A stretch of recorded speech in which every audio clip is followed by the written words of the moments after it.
Loser by Jerry Spinelli. Chapter 16 Field Day.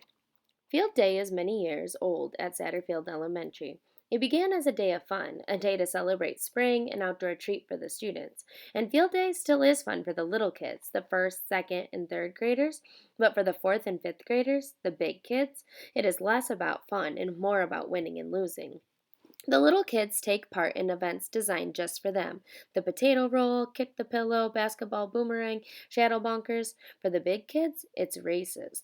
10 kinds of races, all of them relays. There's the sack race, and the run backwards race, and the hop on one foot race, and the race backwards while sitting on your rear end race. The first 9 races are like that, goofy, unusual. The last race is just a plain race. To the big, fast kids, it is the only real race. Each classroom is divided into 4 teams, 8 teams per grade. Each team has a color. Students compete only against those in their own grade. Mr. Gallowitz is the coach. From home, he has brought in strips of dyed material, headbands. Team colors for his classroom are purple, red, green, and yellow. Zinkoff is on the purple team.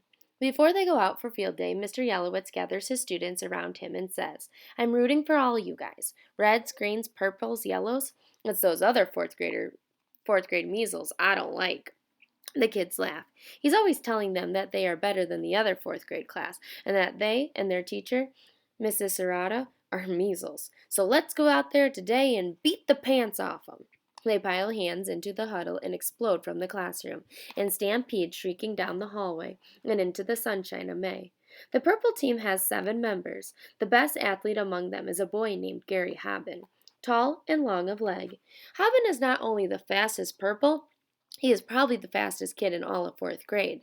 He is also a take charge kind of kid, and when he says, I'm leading off every race, none of the purples disagree. But when Coach Yelowitz hears about it, he says, nobody runs every race. You rotate so everybody gets a chance. Everybody does get a chance, but Zinkoff gets less of a chance than the others.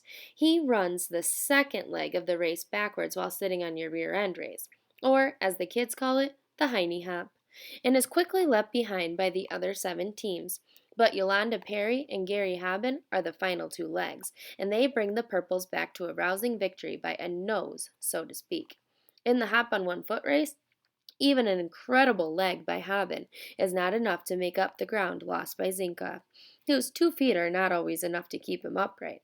The sight of Zinkoff tilting, tottering, lurching, falling brings howls of laughter and mock cheers from the sidelines. Nevertheless, going into the final event, the Purples have the highest point total of any fourth grade team.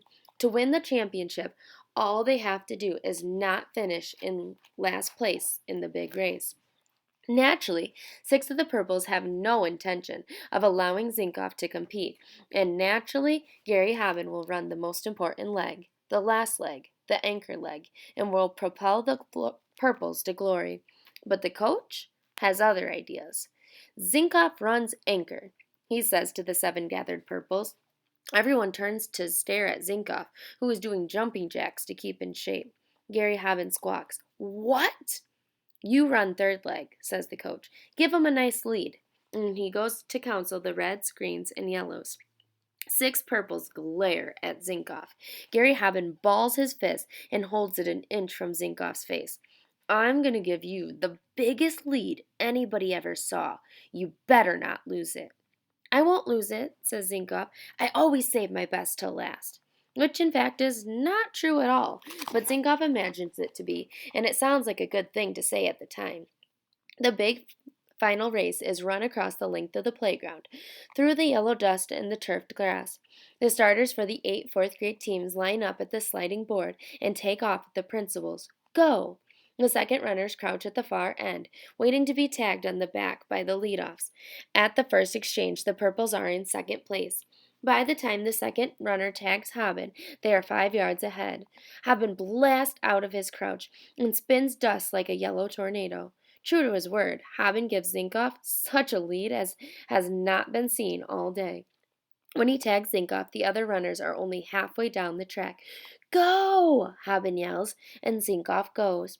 Zinkoff's legs churn up the dust. His arms whirl like his mother's mixmaster. His face is a pinched, grimacing lemon of effort. And yet, Somehow, he goes nowhere. When the other anchors take off, he is barely 10 yards down the track. Run! Run! Haben screams behind him.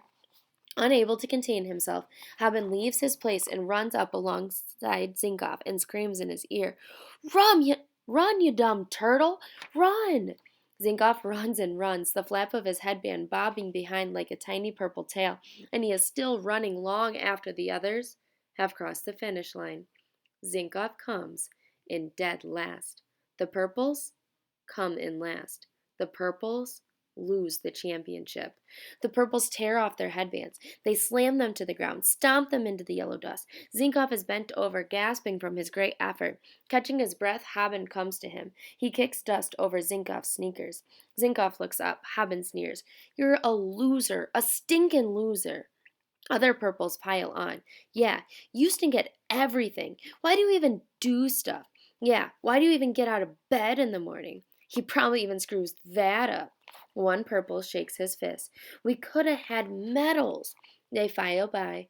Some whisper the word, some say it aloud. Each pronounce it perfectly. Loser, loser, loser, loser, loser.